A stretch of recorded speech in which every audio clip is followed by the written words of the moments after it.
build, and it would have been just fine. But or the Boots of Travel build that you were talking about earlier, which or the bots build, would have allowed you to dress this split push and keep the lanes pushed in a little bit better. I guess his thought process is the split push thing, and then being able to Silver Edge and disable the Drow Ranger or the Sniper. And he already has the Pit Lord as that heavy frontliner. So now we do see those ancients, the quad ancient stack that they did have from the early stage of the game, very, very quickly once he has that level 4 Glaives. And that actually pushes their experience almost tied up now with Alliance, since they killed the Ogre Magi and then cleaned up that gigantic stack that they did have. You think Infamous, they're going to get the Crimson Guard. Do you think they wait out for Aegis number 2? Yep. They took out the Shrines already, and it's still incredibly hard to take out the Sniper. I think they should have smokes on them, so clicking around on their supports, they do. This is going to be crucial, and Kotaro's probably going to go for these like solo pickups, which might actually cost him his life, but we'll see if he finds Hanskin here. He's going to go for him. Alliance is kind of set up for this, though. Do they have enough to bring down Hanskin? They've got the lift. Alliance is just way too scared to even to fight anything, and they should be. They can't fight into Infamous's super strong team fight lineup. 10,000 gold lead going toward Infamous now. That's the sad part, right? Is that Infamous can play really aggressive on Kotaro with this Shadow Blade, now Silver Edge, and they can play very farm efficient because Alliance, they have no fighting power outside of their base. They don't have any catch. You know, you have a Weaver off lane, so. Here we go. Here comes the Siege. King Tekka runs in the front line, gets purged. They actually purge off the Crimson Guard off of him, so he's taking quite a lot of physical damage. He's gonna get it up. He doesn't get out. They actually get him. The tier 3 tower is almost down, but now Benha is going to be caught by the Frost Arrows, gets slowed down a little bit more. That was a great pickup because it looks like they almost get this tier 2 tower in the top lane at the exact same time. So they stop the push. They prevent their tier 3 tower from going down, which is all important against this Luna. Nice play by EGM there with the Soul Catcher and then purging off the Crimson Guard from the Underlord. If he still had the Crimson Guard effect, he would have survived there and gotten the port out for sure. Oh, so yeah, that's a good point. That was really well played by EGM. So twice now, our Abyssal Underlords underestimates the firepower of Alliance. Bloodlusted Sniper with Drow Aura on high ground. Gotta be careful. They did, however, get 1,075 damage, or 1,065 HP off of the tower, and that was without the Aegis yet. Yeah, and once they have that Aegis, I think that mid lane's toast, no matter how well Alliance are able to hold. But we'll see. They also had I like the choices of double Maelstroms on them. Yeah. That's such a big boost in your early game power. It's also pretty much the build that you have to go versus Underlord, because if you go for stats, he reduces more of your damage, so getting that little bit of magic damage is quite nice to be able to pierce through the Atrophy Aura. It's the only good wave clear that they have as well from these ranged single target heroes. They can keep these lanes from being able to go into the tier 3s, also push out the side lanes a little bit faster as well. Benhaz, is this the build? Linken's Luna? They don't really have a lot of ways to break the Linken's, so he can not get disrupted as easily. They have the Ignite, they have Fire Blast, and Purge and Disruption. That's it. Yeah. That's pretty interesting idea. Yeah, I think it's pretty good. He can put it on the Viper as well. He can put it on the Pit Lord too. So we probably would have preferred it be picked up by someone else, like the Underlord, but they need it now, right? They need it when this next push happens. Yeah, they want to be able to take out the building, like we've said a million times about Luna. Once that tier 3 goes down, the Raxes are in severe jeopardy, and so is the rest of your team, just because of the OP-ness of the OP way of the way the Glaze bounce. I like the way you put that. Yeah. Excel is the one person who's not having a whole lot of fun on Infamous anyway. Doesn't have a whole lot of net worth to work with, just a little earn. I think this is Excel's just buying all. This is just the way he plays for this team, though. He's always just like, let Stinger be the I'm PPD. That's I think that's what he's Yeah. telling himself. He's Yeah, like, he I'm is. the 6. Don't worry, guys. I got this. Adjusts his shirt. While Stinger's rocking the Hand of Midas early pickup. Glimmer Cape already on him, working towards a nice initiating item. And the Blink Dagger. That is something that they're seriously missing on the side of Infamous, is that their only catch is this Viper with the Silver Edge. Purged up once again. King Tech. What you said, this is what we were talking about. They were building their draft to be for the high ground defense. And it seems to be working, swinging the net worth. Again, not into their favor, but still slowing down the momentum of Infamous. Slowly but surely, they will be able to get to a point where they are quite strong versus Infamous's lineup. Yeah, they're matching them in net worth now, at least when it comes to the course. 18K, Luna versus Sniper. I think you'd prefer the Sniper in this, just because of the natural advantage that Sniper has over Luna, right? And then you've got Draw Ranger matching the Viper in net worth as well. King Tekka. Alliance on the aggressive here. Nice Force Staff and Glimmer Cape save there from the Rubik. Is going to be able to get Ignite, not Bloodlust. And Limp gets away. I like that poke from Alliance quite a bit. Forcing reaction. Finally getting on the aggressive a bit too. We also didn't talk about the fact we said it in the team fight, but Jonas Amfan with this Aghanim's pickup for the Weaver. It goes to show not just his split pushing power in conjunction with the Draw Ranger, but now he's going to give you a lot of team fight capabilities potentially. If Infamous makes some sort of jump, say Rubik gets in, telekinesis, that's their big opportunity to jump that squishier range here on the back lines. That hero can just get time lapse back. It's actually feeling like Alliance or Infamous is now behind. I think Alliance so. is in the lead. I think they are. Even though the net worth doesn't show it, that 5,000 gold is pretty much all on the Rubik. Since he has that Midas, he has 4,000 ahead of the Ogre. Pitlord is everything else. All the cores are pretty much even on both teams. It's just this Rubik being 4,000 gold ahead of the other supports on the side of Alliance. But Alliance is definitely coming back into this one, looking very strong coming into this later stage of this game with this Drow Aura plus Weaver Sniper, which benefit it. Plus the time lapse, like you were mentioning. If the Sniper does get got on, which is extremely difficult since he's so far in the backlines, he can always just get full HP from that. And he is very rapidly approaching the full range Sniper. He's currently sitting at 990, and he's going to get an extra 100 if he hits that level 25 talent. I'm not sure if Infamous ever break base against that. Hey, top lane, King Tekka going to be got on here. Ghost Scepter. Find him some time, but he's still silenced up. Can't get off that ultimate quite fast enough. Turns around, hit him Malice. Maybe that'll be enough to get him away from Loda. Force Staff forward. Does have the help of his allies now as they TP in onto the shrine, but looks like they caught Stinger in the process. Managed to catch one of the heroes as they are TPing back.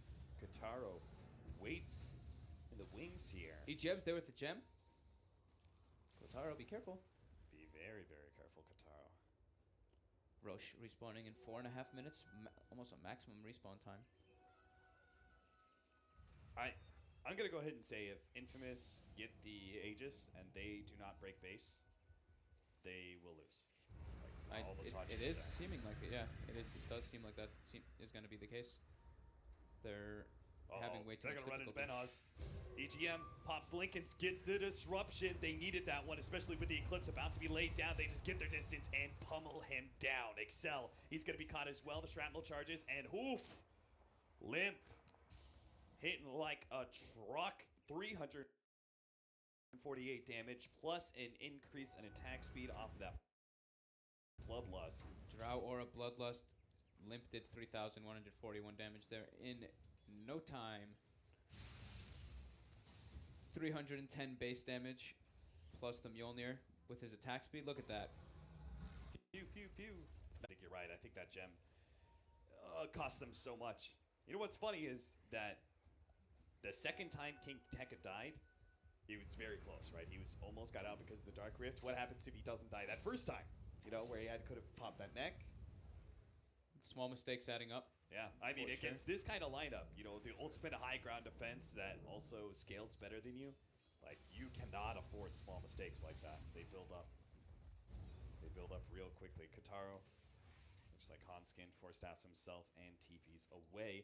The rest of Alliance are actually going to make a quick maneuver here to see if they can catch Kataro. EGM's leading the way right now. He's got the gem in hand with the Blink Dagger ready to go in 6 seconds. Kataro, he needs to TP now if he hopes to have a chance to be able to get out of here. Yodosevan already on top of him. They get the Purge onto him, and Kataro, with all that slow, tries to go for the TP out, but it's not enough. They just destroy that hero with the Soul Catcher and top of the Solar Crest out from this Weaver. And Limp, he's already in front of this push on the other side by Infamous. Kotaro getting greedy for that catapult. He did seem to be aware that something was happening. He kind of backed off and hesitated, and then he went back for it, so costing with his life. And Alliance, this might be the first time, and it is. First time they have gotten in the gold lead in this game on the net worth chart. Wow. Pretty big experience lead for them as well. 6K, what is this? A Satanic for Limp. He's all of a sudden going to turn himself into a fighting hero. Oh, he's got it basically too. Yeah, he does. Yeah, that gives you a lot of damage, and it gives you a lot more sustain to be just in the front lines. I think the only way they really kill him is maybe with Eclipse at that point, because I think he one-on-one beats the Viper handedly with that Satanic. Absolutely. So they're going to need a strong initiation, a lot of burst damage to be able to beat this one out. Roshan up in 1 second. Yonosamfan doing a little split pushing, hiding himself in the trees. He's been doing this excellently all game long. It's netted them a couple of tier 2 towers and that early Aghanim Scepter. Now he can actually start turning himself into a real third core. We saw earlier how he was able to do so much damage to Kataro. He's now got the Diffusal Blade. He's going to go for a BKB as well. And then after that, I'm sure another big damage item that will complete the Weaver carry. Yeah, he recovered in incredible fashion after that very, very grim laning phase. Seems like the Roche fight could be the decider here. Limp is going to have the shrapnel charges to be able to scout this one out, but Alliance, they definitely know, and they're just going to start things off with a little bit of poke here, taking out that Purge Creep. Rest of Alliance farming around their Ancients. EGM is ready with the Blink Dagger too at all times. If he does see the Luna, he'll probably just blink, Demonic Purge, put him under, get his own Luna illusions, and start the battle in that manner. Yeah, and how do you target anybody as Infamous? Because before you were also worrying about the defensive disruption, but now you have to worry about the defensive time lapse as well. It is extremely difficult. They just have to take a very clustered fight, like 5-man fight, but Alliance just is never giving it to them. They haven't given it to them for the past, let's say, literally 20 minutes pretty much, since they started trying to siege the base and going for that tier 3, or maybe a little bit after that moment.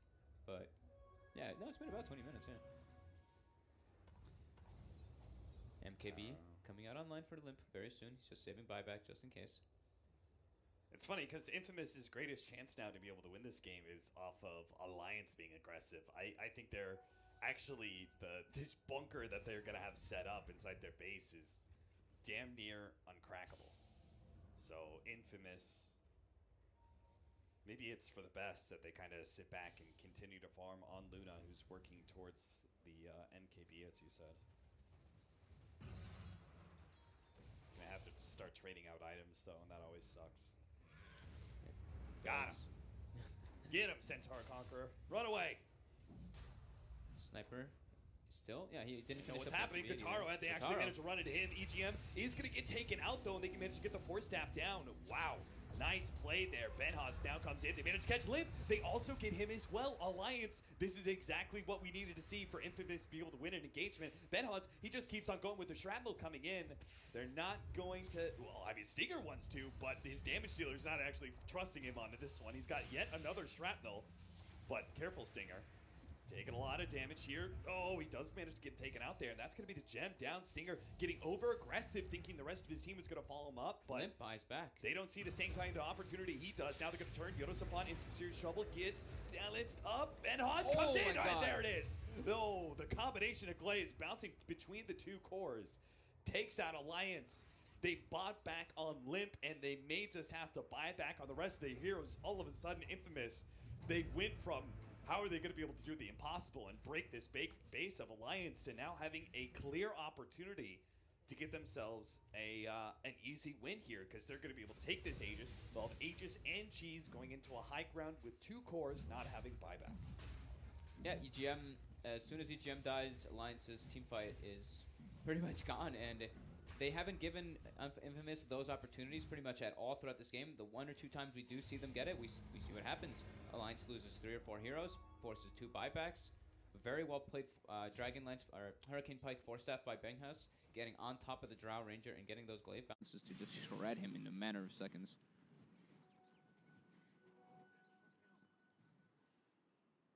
I like this Orchid pickup quite a bit. I know, like, it's probably a natural item build always on Viper because Bloodthorn is so good, but that silence was really important in being able to kill that Viper or Weaver there. Yeah, the silence is going to be incredibly good versus the Weaver, and they know that the Alliance side has already built a butterfly on the Sniper, and they're probably thinking there's going to be maybe another one coming out eventually in the game, so that Bloodthorn in the later stages is very good at removing the evasion. So you've got the Aegis and Cheese. What do you want to do here as Infamous? How do you set yourself up with the winning engagement that finally closes out this game? Make Alliance leave the base. Hope they leave the base and try to get a pick off. Like, breaking that high ground is actually just way too impossible versus their lineup. Got him. Guitarro Nice. Snipes out what would have been an MKB for a sniper. Oh, nice. He spent his gold from his buyback. So now, Limp doesn't have the buyback for another 4 minutes and 50 seconds, too. So that's why he did spend his gold there. But I think they should just, it's kind of stinks to say, but farm and hope that Alliance leaves the base and they can get a pick off. If not, push the lanes in, show 1 or 2, and go for a smoke and just walk up the ramp with the rest and hope that they can try to get some crazy play, but that's super risky. I mean, surely fucked. We've got an MKB. Surely they can use this Aegis and take the mid lane of ranks at least. Or you think it's just actually too tough? I think it's just too hard. I'm trying to see what creep do they have. Do they even have one anymore? Loda has not picked up a new dominated creep. I think they traded away the Helmet Dominator on Ben. Oh, you're talking about Alliance. on Alliance, yeah. The Luna, sold his for the MKB. And here we go. Illusions by EGM. These illusions do benefit as well from the Drow's Ags, so if there are other things in the vicinity of it, it does splash. Okay, nice. So it does clear the waves quite quickly.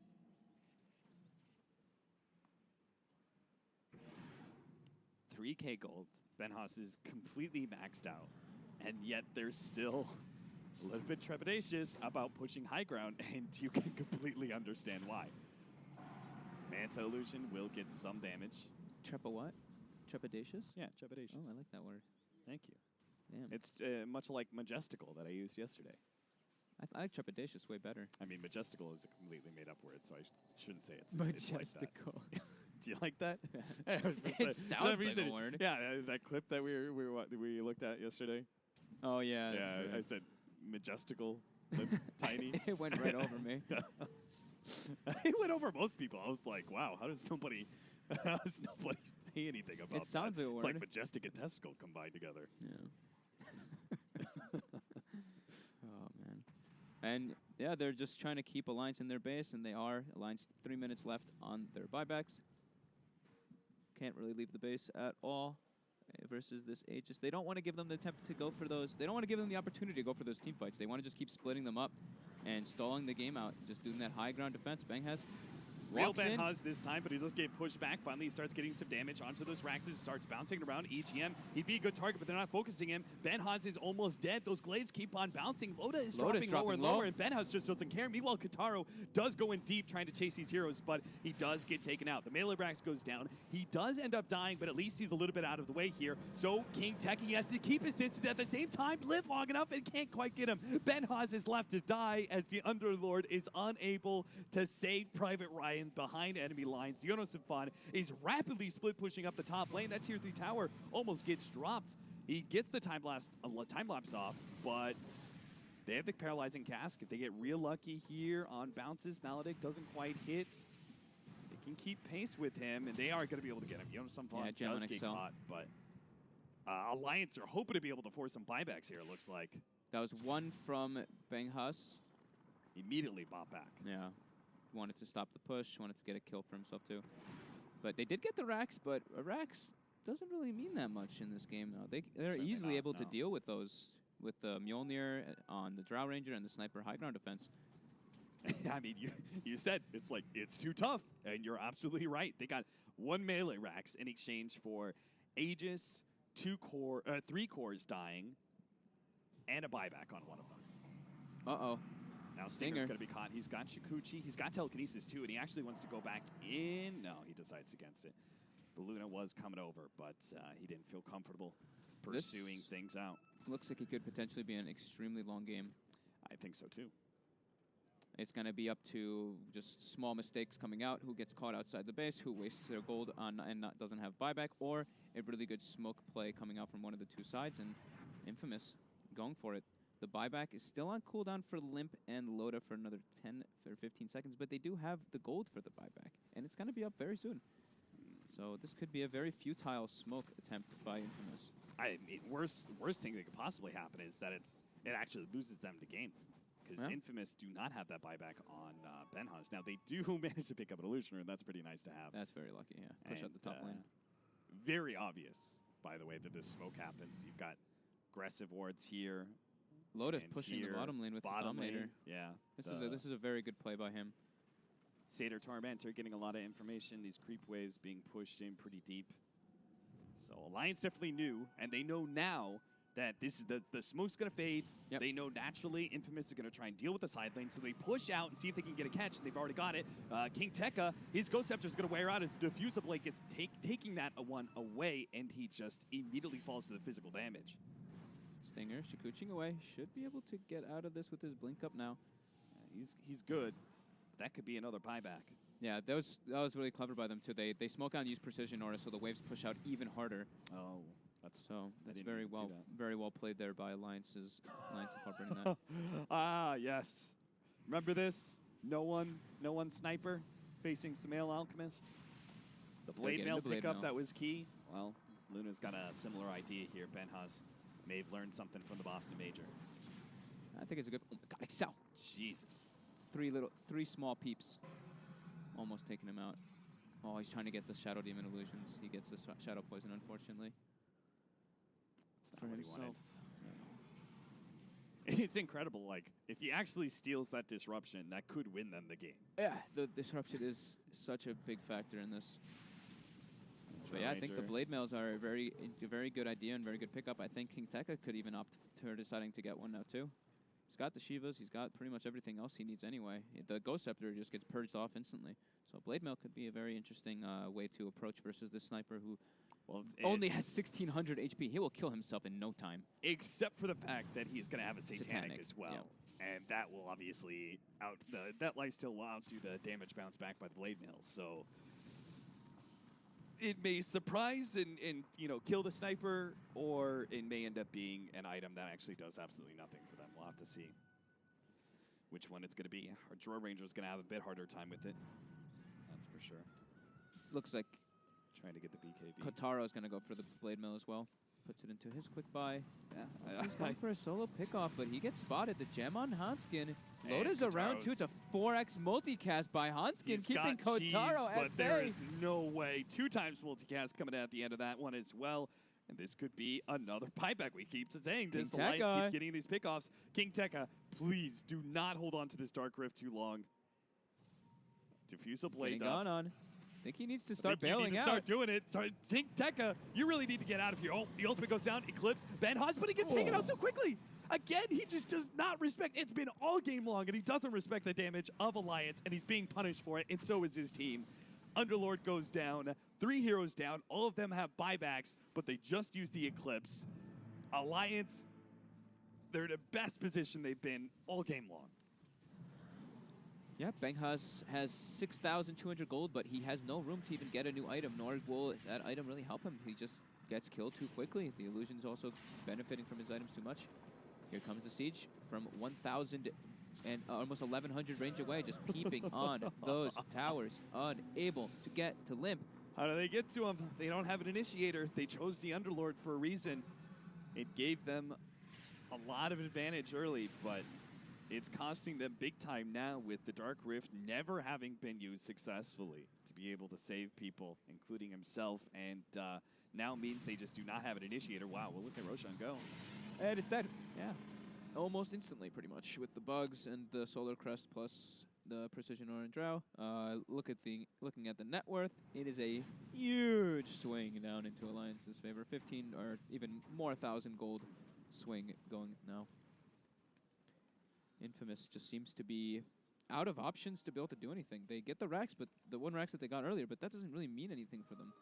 And Raxes don't mean too much for versus Alliance's lineup at all, while versus Infamous's, they're pretty decent. They can definitely still handle mega creeps and everything, but not to the same extent that Alliance can. Exactly.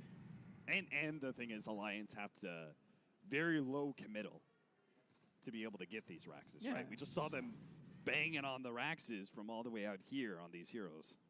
The range on the sniper attack range is just so impossible for them to really get through. And Benghas picks up. He recognizes there's no way I can get in the back line.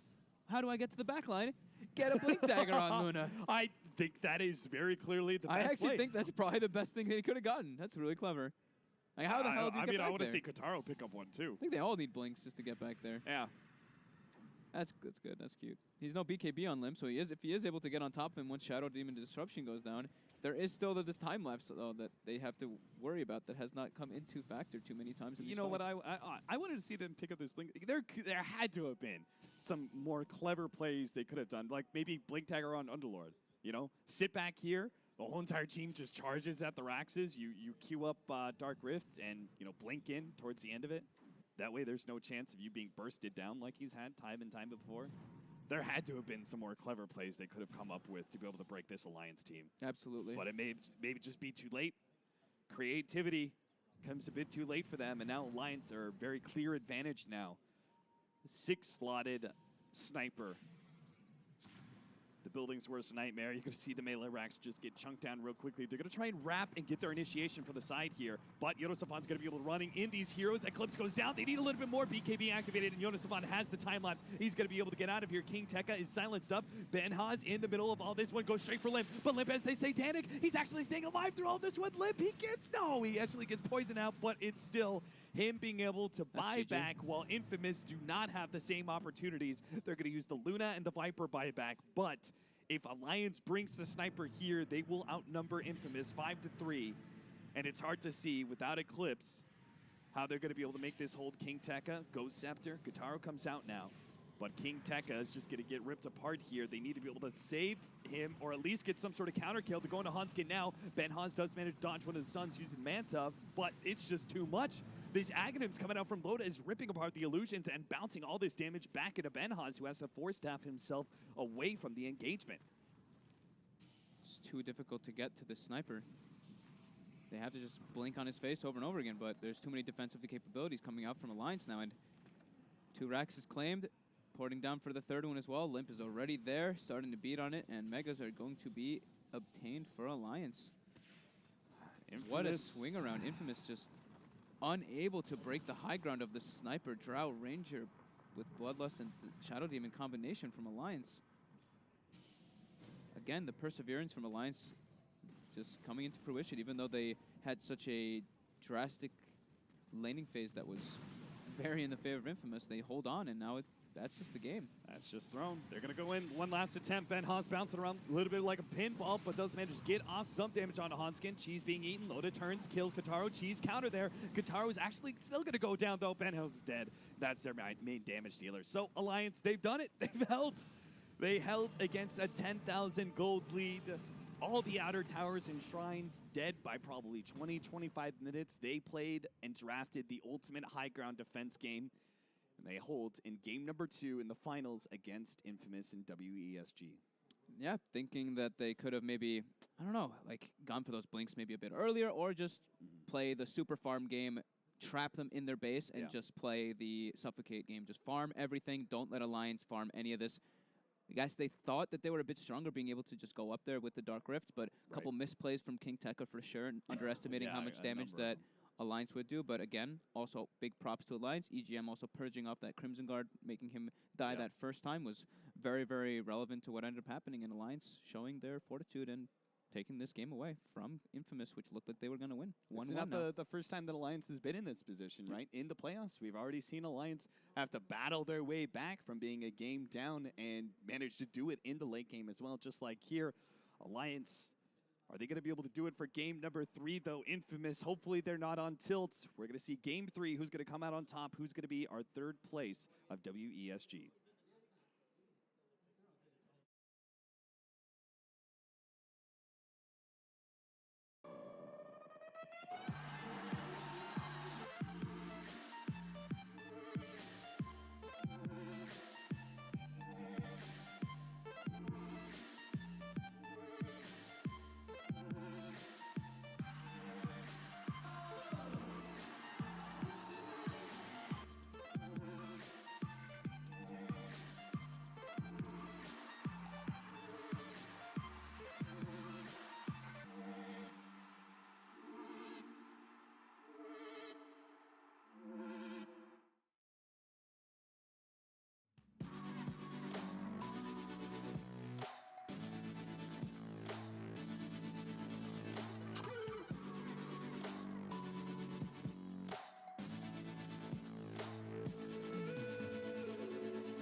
The final game of Dota 2 here at WESG. That's right. Alliance versus Infamous in the grand third place decider match. I like how you said that one. That's good. I know, right? I was like, the grand. Kind of feels like the grand third place decider. There's a lot of money on the line, There though. is a lot. There is actually, if you look at the difference between third place and fourth place compared to other tournaments, this is actually equal to a first place, second place. So there really, we shouldn't take away from the significance of being able to win this best of 3 series. And it is now a best of 1. It is now a best of 1 indeed. A best of 1 against Infamous. I would be scared if I was Alliance, you know? I would be terrified. Like, I would rather face OG in a best of 1 than Infamous. Whoa. All right, maybe that was a little Take bit it too easy. far. But, all right, let's head into it as the draft is already on the way. And we're going to see what Infamous, what kind of tricks they have up their sleeves. Alliance, they were the ones with the trick up their sleeves. We're like, oh, God, there's all these team fights. And then Lotus just like... Don't fight. Don't fight. Ever. Go late game. It's not split push. We don't have Bulldog, but it's something. There we go. And they All take right. it away from Alliance. The Slaughter was picked up first from Alliance, so yeah, they want to take away the Ogre, take away the Drow, take away the power of the massive physical damage and turtle slash, I guess you could say kind of cheese. I'm pretty sure From Infamous never want to go through that game 2 again. No. I mean, you have to feel like you're like, oh man, we have such an advantage. All of a sudden, like, you know, a couple of these mistakes happen. Lord doesn't get out, and you're like, okay, it's fine. You know, we still have this big advantage. And then you start realizing, No, we like, don't. my God, we actually don't. We're losing. supposed to have this advantage, but we just can't do it. Yeah. So That's got to be one of the Infamous- worst. That's probably one of the worst losses that you can go through. It's like Yeah. they kind of just couldn't do anything. They could have farmed is probably the best thing, but could they really have even taken it if they had just farmed up? I guess maybe if they just got 6 slotted on 2 of their heroes and just kept Alliance in their base, but Yeah. that's a really hard thing to realize in the game when you're Oh, that yeah, far yeah. ahead. You're like, we have Aegis, we've got everything we really need to be breaking the high ground, and then you just die because of shrapnel and a Wild Wing Ripper tornado slow. Yeah, and I think you also like. I think at the time you're probably thinking we don't want this to go late as well. We want to be able to close out the game here and now, but obviously we know in hindsight that was not the play, and they just needed to control. I was wondering, Alliance were thinking really long and hard about this, and I was like, are they going to do the load of Lifestealer with a Slardar? Are they going to go for this combination? Because we haven't actually seen it be too successful here at WESG. I don't think so. The Lifestealer, despite Slardar still maintaining a high pick priority, Lifestealer has not been coupled with him that often as a 1-2 punch. No, he doesn't seem to be getting too much love at all in this tournament, actually. It's just very hard to play versus all these different like ranged heroes and all this massive minus armor and physical damage that people are drafting. Like I think every game has had like Weaver, Venge, like these type of heroes that just like bonus up your physical. And Lifestealer, even though he has rage, which is great versus magical, he's still very susceptible to all that physical and that kite potential that people. I have been drafting with like Vipers and Razors and Drows, etc. What happened? Infamous, they banned away Kataro's Tinker. Maybe that's for the best, though. They're banning out the high ground defense. Yeah. They're definitely going to try and end this game early. Yeah. But Alliance, they don't need to, with this kind of opening, right? Slaughter likes to, they don't need to try and go for a high ground defense, right? They just can focus on fight. Pick off. Yeah. Get in the Drow's face once the Slaughter has Blink Dagger.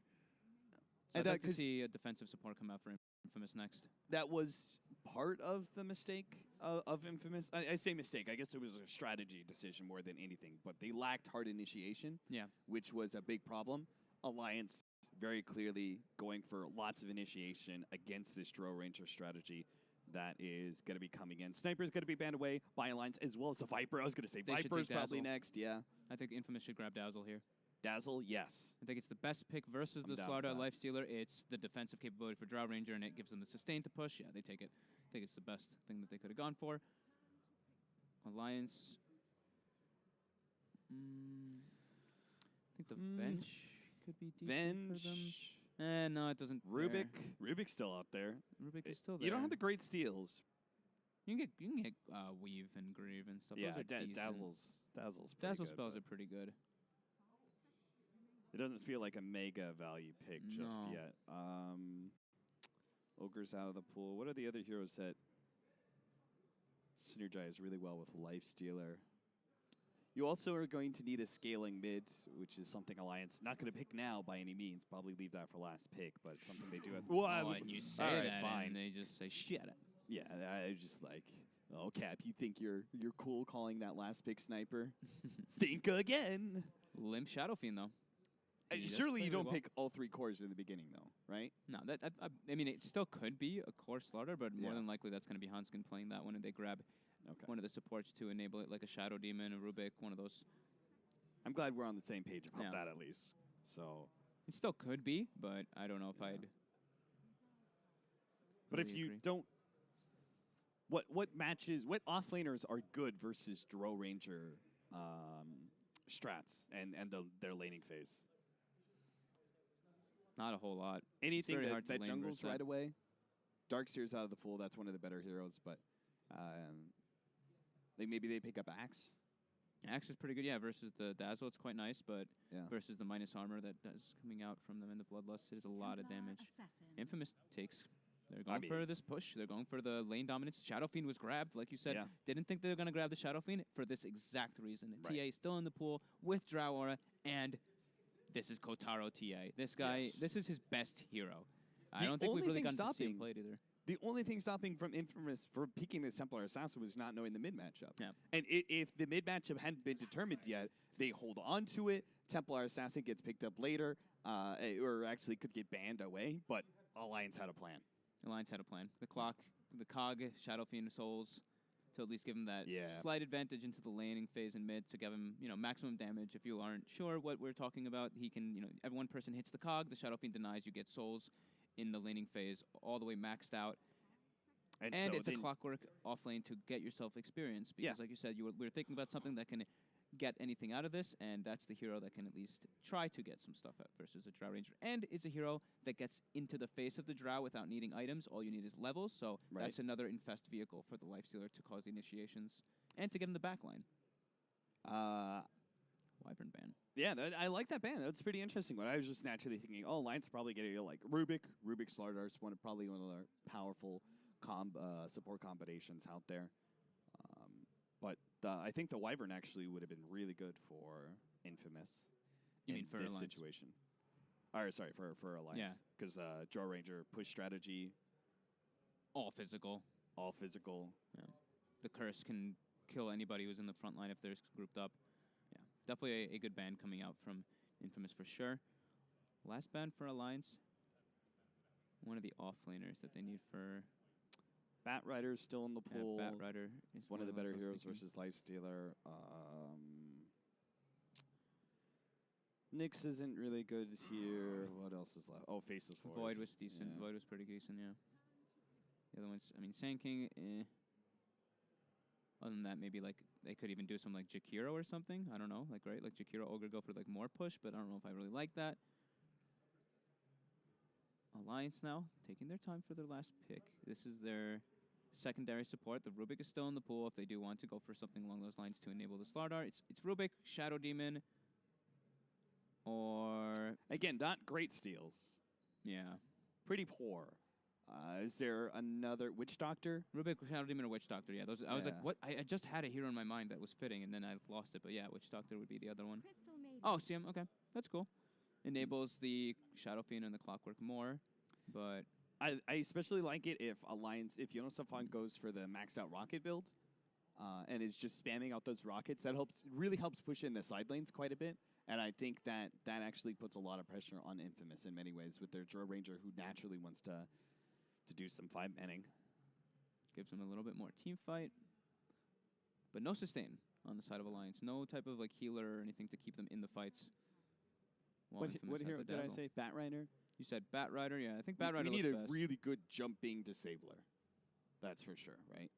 I like Bat, unless they want to go for something like a Centaur or something, just have this beefy frontliner, because right now they only do have the Ogre. And Centaur's really good versus Lifestealer. It With the doesn't really help Stampede. with the lockdown of the clockwork, but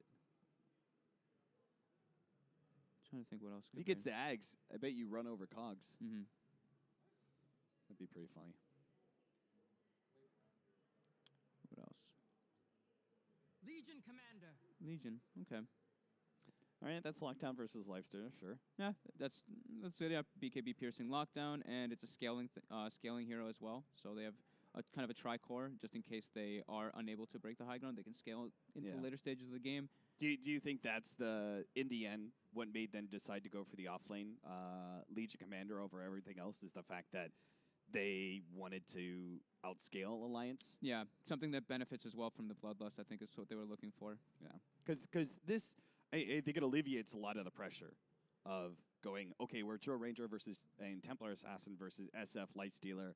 They're going to be fighting into us. We don't necessarily want to do 5-man, so... And it's also, I think they could probably do dual lanes now. The Legion Commander Ogre, because Legion Commander can purge off the open wounds, so it's actually really hard for them to really go for any aggressive play on that lane. And I had another reason why that they were going to grab it, but I forgot. Oh yeah, the Dazzle. So they have the, guarantee that you can't really lose your duel kind of manner. And here we go. The Cogs. Shadow Fiend gets 3 souls. They do it perfect the first time. Once again. Oh, it's Hanskin Clockwork support, and it is Jonas offlane Slaughter. Ooh, cool. So they switch it up a little bit. So deny last hit, deny last hit, deny last hit. 6 souls now. So he's going to be max souls. So he can actually go pound for pound against the attack damage that TA has with Refraction. Yeah, but it based is off of Refraction souls. and Drow Aura. So I think that's he true. still has a little bit of an advantage on top of the Shadow Fiend. You get, what, 18 souls, right? So he's going to be having 9 more. It's going to be close, yeah.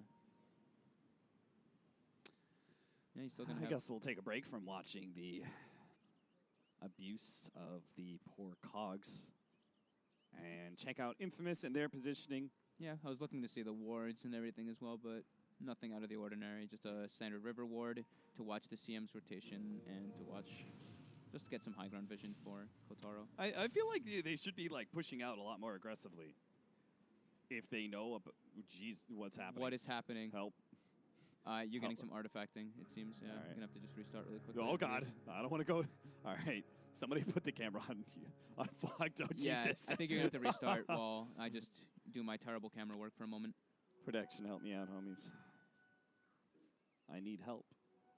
Oh God, it's gonna hurt some people's eyes for sure. Just look at Crystal Maiden for now. I'll let you know what's going on until they. All right, Crystal Maiden's nice. Nice Crystal We'll be Maiden. able to have them swap it soon. Yeah, you're still getting massive issues though on your frames. So. Well, it doesn't look like. Look at that, 15 denies at the start by the SF. Yeah.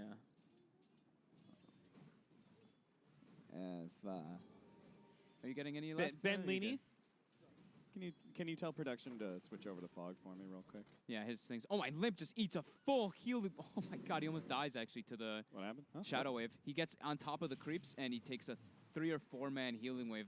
Almost dies to it in one shot. Rough times. Kotaro getting pressured a bit though with this Clockwork starting in the mid lane.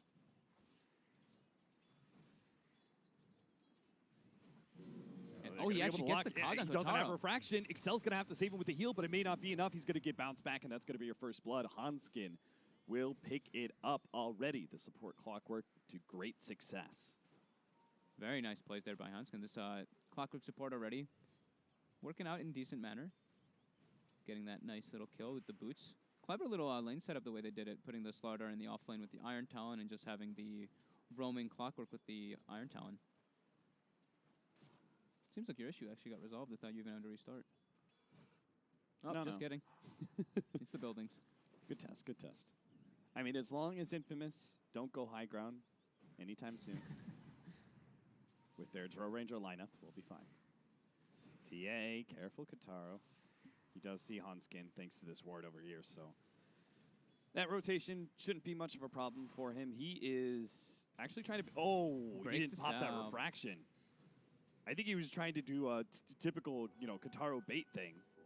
Oh, did God, look like it, yeah. don't look over there. It's bad. There's bad places over there. Drow Ranger getting free farm, though, uncontested, versus the nobody in the offlane. The Slaughter is straight up just jungling. Limp playing very aggressive in the mid lane, not really worried at all because of how many souls he has, so he's perfectly fine. He also has the Arcane Aura for himself. Hanskin just sitting near the mid lane, and now we do have the first rotation, so there is nobody bottom lane. We should be seeing Infamous do this a lot. Here we go, first rotation, Smoke. He is ignited up on Limp. They turn around, Cogs from Hanskin. They get Kotaro. Stinger as well is caught inside. EGM with the rotation, double kill. Now Jonas as well. It's going to be a triple for Alliance. Infamous being a bit too aggressive versus this support Clockwork and Shadowfiend in the middle lane, getting turned around by the nice rotation. And here we go, 4-man hot pot / shrine usage. They lose absolutely nothing for all of that. That was very well done by them. Nice little bait there by Limp, but also good responses by all of Alliance. The 2-man smoke rotation from Infamous hurting them more than anything. Hanskin having great effect already. He's already level 3. He's got the level 2 battery assault. This is where his damage is incredibly high. 45 damage per tick on the battery assault. He's just going to wait. Jonas is in position as well. Wait till he starts getting this creep a bit lower. And then they're going to pounce as they do. Hanskin as well as Jonas Upon come in. Takes they the last to get hit the Cogs. too. He's going to be able to take the last hit. The crush goes down. King Tekka. A lot of these hits are actually going onto the neutrals, which is slowing down their damage quite a bit, but looks like King Tekka is still going to end up going down here. Crush to finish him off. Jonas Upon will take that kill and give himself a nice early Tranquil Boots to continue to keep up the pressure. Alliance putting on one hell of a show here with this combination of Jonas Upon's offlane Slardar and the 4-position Clockwork. Hanskin's making the plays with Clockwork. Kotaro definitely making some mistakes for the first blood, but afterwards, that's just a great positioning and awareness by Hanskin and where he should be. Literally just sitting on the Radiant high ground, waiting for them to make an aggressive play for Kotaro to step out of position. And we mentioned this before. Kotaro is the kind of player that you do want to try and shut down early. The mistakes, his over-aggressiveness in the laning phase is, I think, relatively easy to punish. And from there, you may see a Kotaro that is more of an ineffective mid laner than the playmaker that we've seen before from Infamous. Yeah, I thought we'd actually see the Ogre contesting Loda top since the CM and the Clockwork are just kind of running around. They're the Ogre just staying bottom is actually giving Alliance the opportunity to do this, for the Clockwork to just sit mid, for the Crystal Maiden to sit in the jungle. So I actually kind of disagree with the way that they're doing this right now. I think the Dazzle should be the one moving between the middle and the bottom lane, while the Ogre can just sit top and pressure Loda, because they can just right-click Loda with these 2 beefy Ogre Legion commanders, and he can't farm like this. This Lifesteal should not be free farming up here, with the Clockwork and Crystal Maiden not being up there. Yeah, they're just getting so much out of the laning phase, just like we saw from Infamous in game number 2. Alliance is growing quite the significant lead. Stinger helping out Benhaz here, trying to get some damage on this tower. Looks like he bloodlusted up the siege creep. Hanskin with a haste rune. Ooh, that's nasty. Trying to find an opportunity. Excel. Don't stray too far away from this tower, my friend. You don't want to get caught alone inside the jungle against the metal man. Nice high ground. Very deep wards coming out from Hanskin here. Both of them being placed at the deepest cliffs that you can do. Oh, gets hit by a Sideblade. Wait, he sees the Sideblade, yeah, he right? sees it too. So okay. Kotaro now knows that somebody's up there. Wow, that's pretty unfortunate, because maybe Hanskin could have made some sort of play there as the refraction gets burned out. And now Excel is just standing toe-to-toe with Limp in the mid lane as a Dazzle. And this is the true definition of the 6 support. Excel buys wards at the start, upgrades Courier. He's naked. He's just got sentries. He's got 3 counter wards on him, but no boots. That is certainly taking one for the team. EGM trying to get aggressive here. Unable to get the Frostbite onto Excel. Pretty hard to kill him anyway with that TP Scroll and Grave. But EGM, level 5, almost 6, level 6 at the 7-minute mark for him.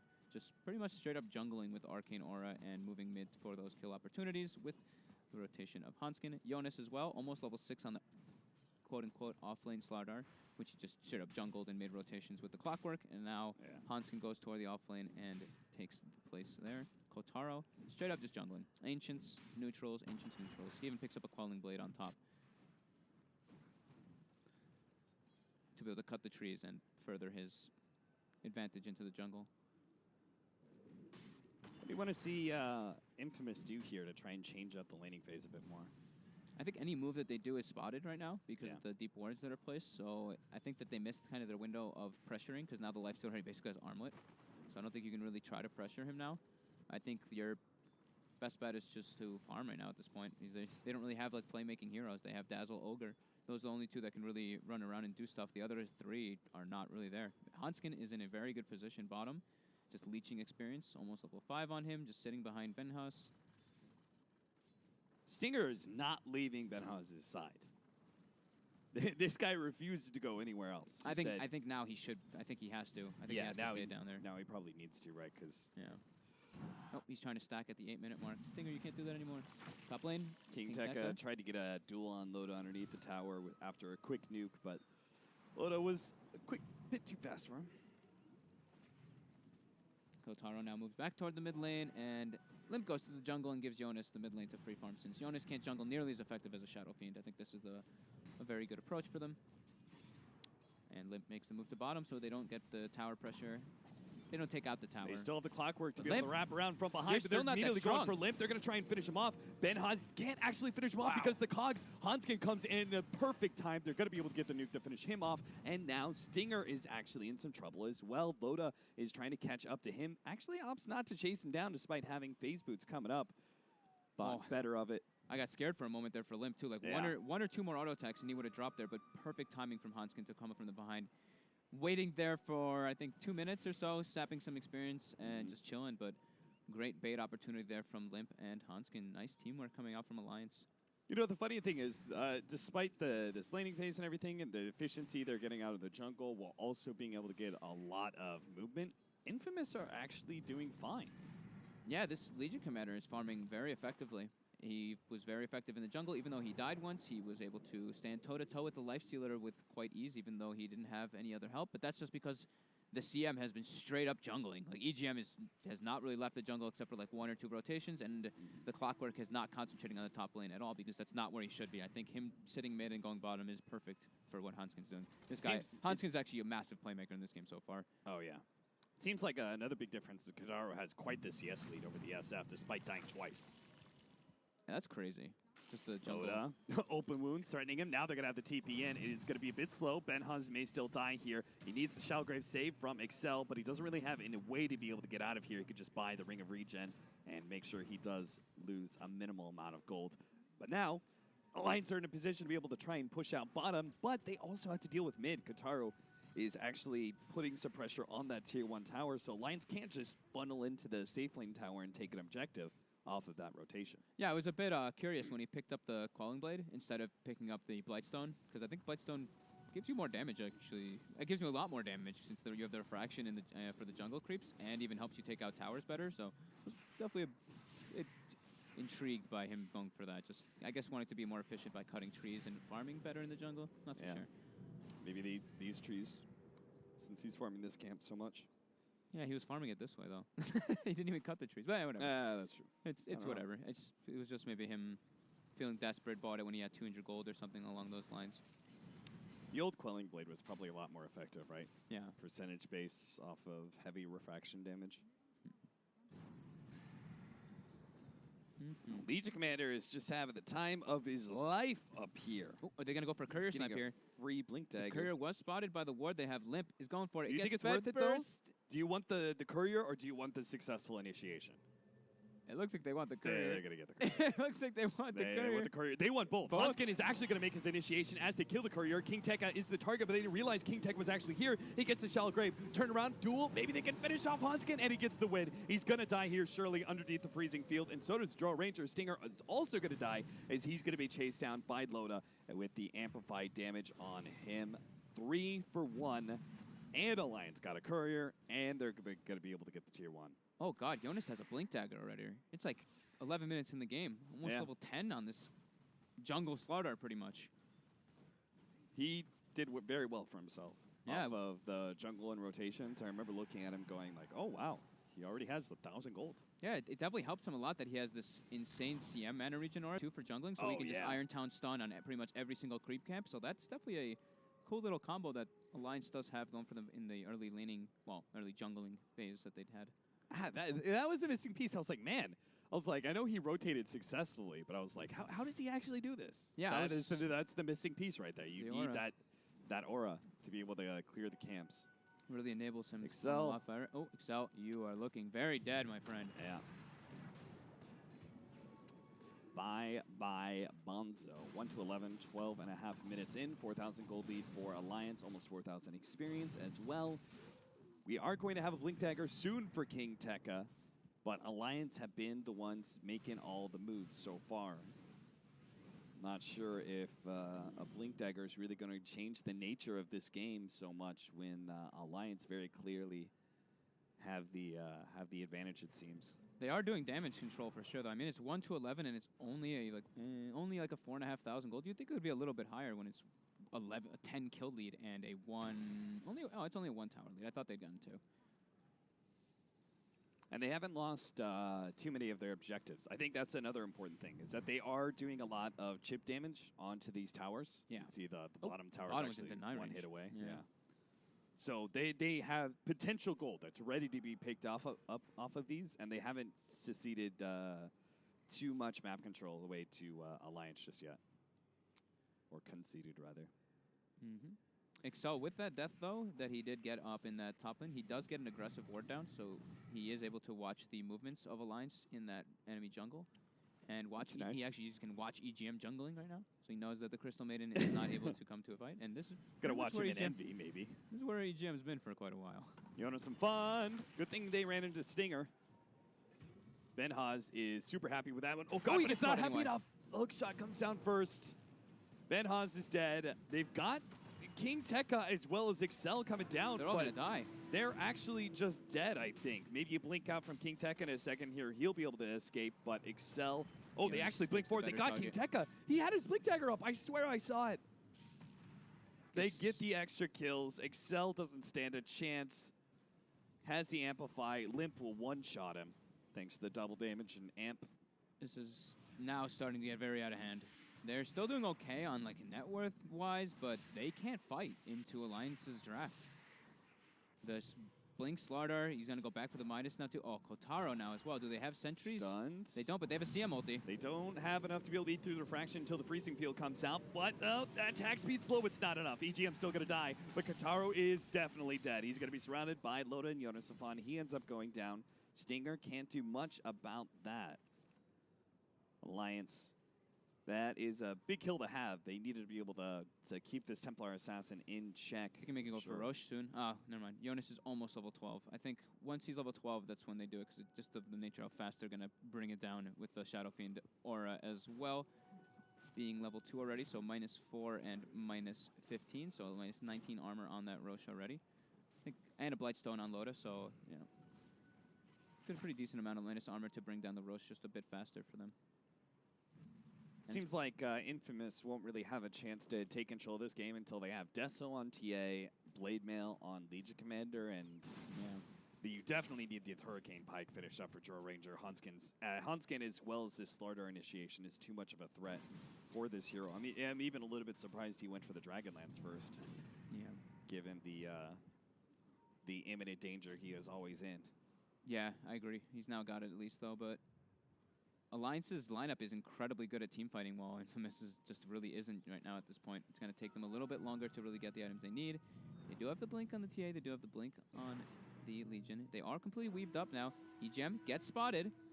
They're going to go for a duel on him, it seems, and that should be a very dead Crystal Maiden. Let's see if there's a re-engage. I don't think that Alliance wants to go for that. They just lose CM for free. It'd be silly to try and recover that one. Alliance has gotten themselves a pretty good lead, and they can go ahead and give up Crystal Maiden every once in a while. Yeah. Worst thing that comes of it is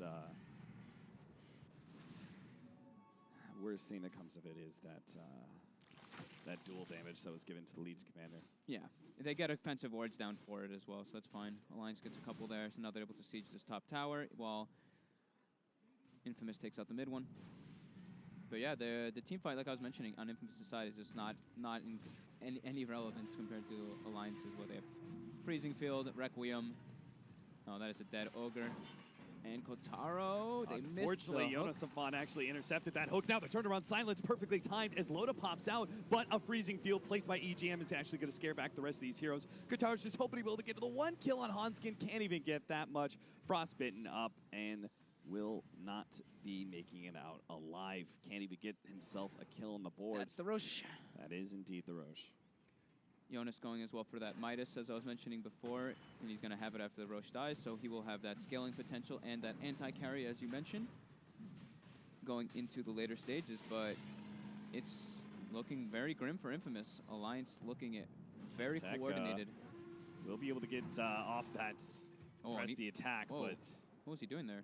yeah, he got caught there. He's sitting in next to the shrine, but they actually had the ward already placed up, so they were able to get that extra kill immediately after taking Roshan. 3-19, 18 minutes in, a 10,000 gold lead for Alliance. They are looking good in this Game 3 of the third place decider here at WESG. Hanskin has just been everywhere. 4-1 and 12 involved in 16 out of the 19 kills. Very impressive to see this done by support Clockwork, who is now got a blade mail and an urn with his tranquil boots, and his laning phase was pretty much perfect done by him. He knew exactly where he needed to go to contest Infamous, and it went, yeah, like perfect. Just everywhere he needed to be. What's Limp got? Limp's going to have himself a Hurricane Pike pretty quickly. Kataro's just going to have to start farming more and more aggressively as Alliance are kind of closing off the map, it looks like. Yeah.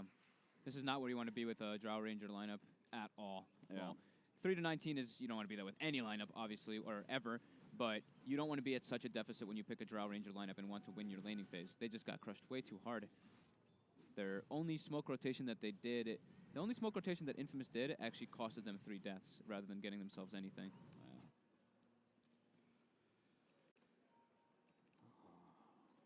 Now, yeah, you can see how afraid they are. They just can't really do anything. They're all just sitting pretty much in their base. Kotaro is, like you said, trying to farm wherever he can.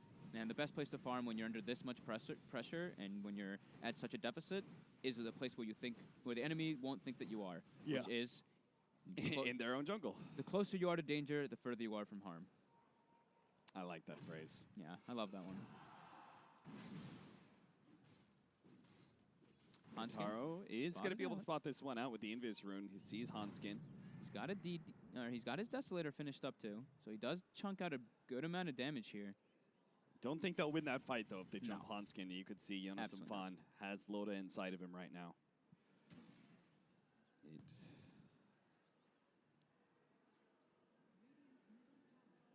So they're going to try and dodge this, give up the tier 2, poke out a little bit, but that's about it.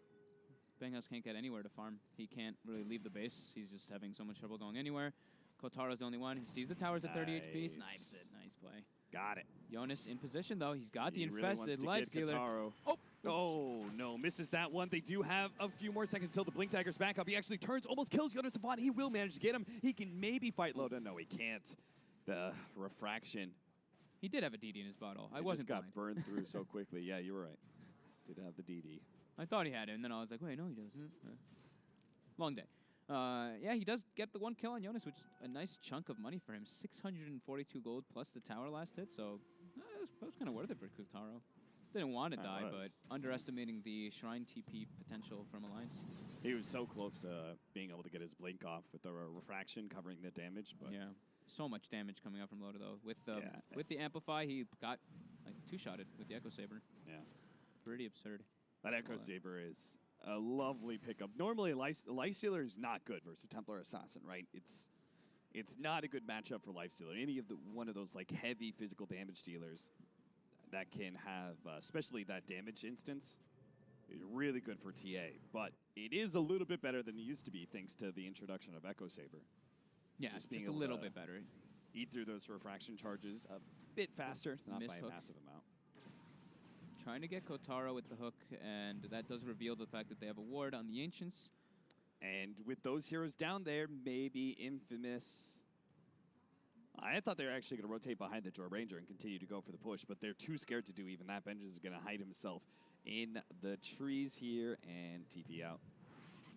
Dire Scan just missing the Drow range. Man, or I what- thought that was whatever. radiant scan because of Yeah. how close it was. It looked like he was. I think it looked like he was standing in it on the minimap, to be honest. Yeah. But it must have been just on the edges of it. Qatar, you got to go for it. Trying two-shot EGM. He's going, but doesn't get a meld hit, so that kind of spoils now he's gonna everything. Now he's going to definitely die as Presty Tack goes off, but Kataro has Refraction up to second. Shallow Grave, maybe he can kill one. Maybe Hanskin pops a Refraction towards the end, but they just eat through it so quickly. He was really hoping that he would be able to get it long enough for the Blink Dagger to come up and he could survive, but that's not the case. Stinger. Oh, Stinger. Oh, 1, no. 2, 3. Dead. Kotar actually turned and killed a range creep so that he'd have enough gold to finish up his Yasha. While he was Oh, did he? So Is that what he's doing? yeah, he was killing creeps instead of hitting heroes. While I was he like, why is he not just Graved. trying to kill Hanskin? He had needed like 100 gold for it. He killed, I think, the range creep and one of the melee creeps and got enough for it. Or maybe just the range creep, not sure. That's still very, very cute. Alliance now going for their siege. The Aegis was reclaimed.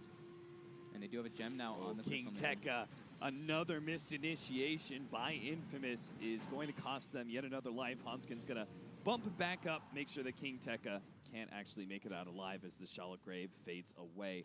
Stinger comes forward, 6 seconds until Kataro's back up, and Alliance, not feeling super healthy, are not going to give Infamous the chance for our turnaround. And this is something that Alliance are doing very well in this Game 3, perhaps learning from Infamous.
should be hesitant just because he doesn't really want to go for the Aegis hero. May just have to. The initiation is there. Ben just doesn't even manage to get off a Hurricane Pike. He just dies too quickly. Loda is unable to eat through the refraction charges No fast buyback enough. on the Drow Katara does Ranger. manage to get a blink back. There's no creeps buyback. though. No creeps though.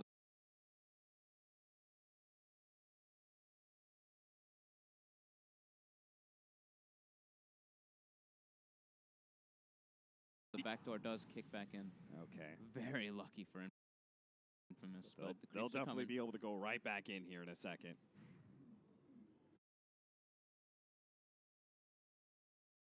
Lane push. That mid tier 3 isn't looking real healthy either. Yep. Kotaro spends his gold. He realizes that it doesn't matter. Even if he dies and he buys back, they will lose the game. And he's stepping up very far. Jonas going for the jump, but they do lose their racks. That's one set for Alliance. Second one, tower is at half HP. They are entering now with the Aegis, with all of their items and abilities ready to go. Infested Lifestealer again inside of the Slardar, looking for the engagement. Drow Ranger looks like he's going to be spawning up quite soon. Alliance, I think they can just stay here, but the creep wave, the creep equilibrium is not in favor of them as the mid lane is pushing. But it will push out for them quite soon. He almost has full out Scotty on the SF. Yeah. Just getting So he was buffed. already very tanky because the butterfly. We obviously won't have an MKB anytime soon on any of these heroes. So he was already really tanky versus that. His biggest fear was actually just going up against the duel that Scotty is going to make him even stronger. Yeah, because he's acting as the frontliner since the Slardar is always just acting as the initiator with the infested Lifestealer, and Jonas picking up a full Ethereal Blade. Okay.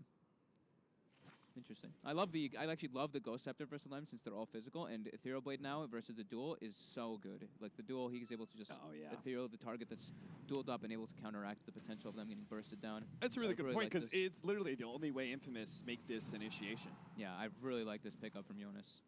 I think it's the best item he could have gotten this game. And he has his level 18 now, so minus 20 armor reduction. So what did I say before? It was 29, so now they have 34. Did I say 29 or said 19? I don't remember. I don't know, dude. I'm not keeping those numbers in my head right now. It's okay, don't worry about it. It's a lot. That's what I say. It's like 32 or something, whatever. Doesn't matter. Aegis. A lot of minus armor. First shrine used by Infamous. That one I think was an accidental misclick since they were all full HP. They do have two more still to be able to be used, but the first Rax drops for free, just a ranged Rax. Weave is stacking up, so Alliance is feeling a little bit hesitant to go for that high ground since Limp is also quite low. He does have the Vlad's aura though, so he's sticking near Hanskin, pinging out Hanskin as well to make sure he stays near him so he can lifesteal from the neutrals.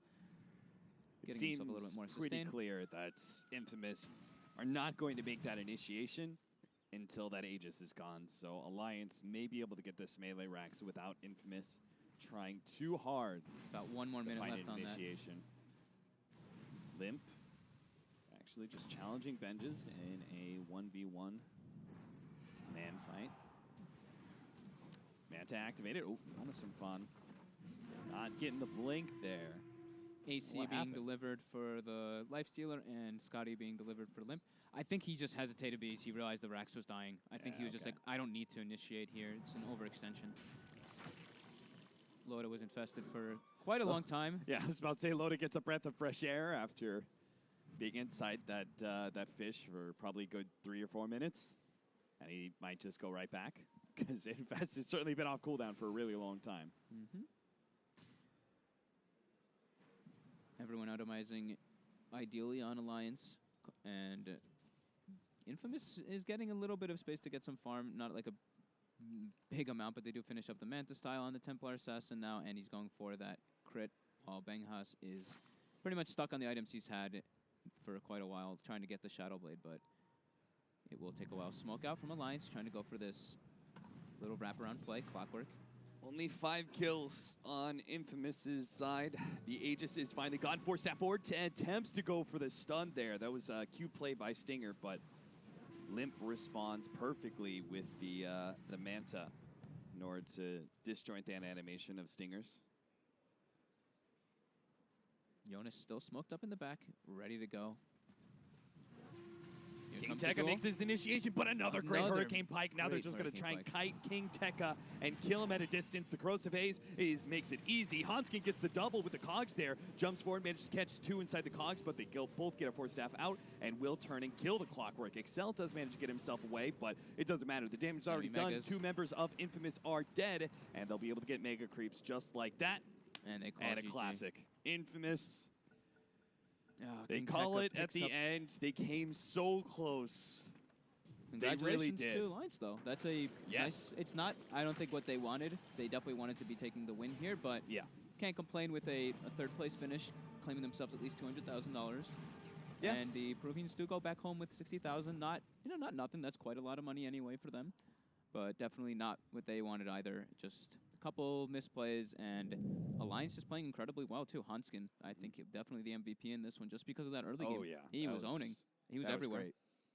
I think the internal, would you say Alliance won through strategy in some ways, right? The game 2, it was the high ground defense, really tough to beat. And then game number 3, did we say a bit of an outdraft maybe? I think maybe a bit of an outdraft. I think that Infamous didn't lane it the way that I would have actually preferred that they did. I wanted the Ogre to be sitting between. I wanted the Ogre to be sitting more on the top and the Dazzle helping out the TA a little bit more, but I could see what they wanted to do with getting as much efficiency as possible and not expecting this support Clockwork to do so well. That was a really nice change up too from Alliance. We were kind of thinking like, oh, it could be the Slaughter. We don't really know if where he's going to be at. He still could be core, and it ends up actually being core with the Clockwork support. So very clever switch up there by them, and it works incredibly well. Hanskin played it to the T. Yeah, the reason I asked that is just because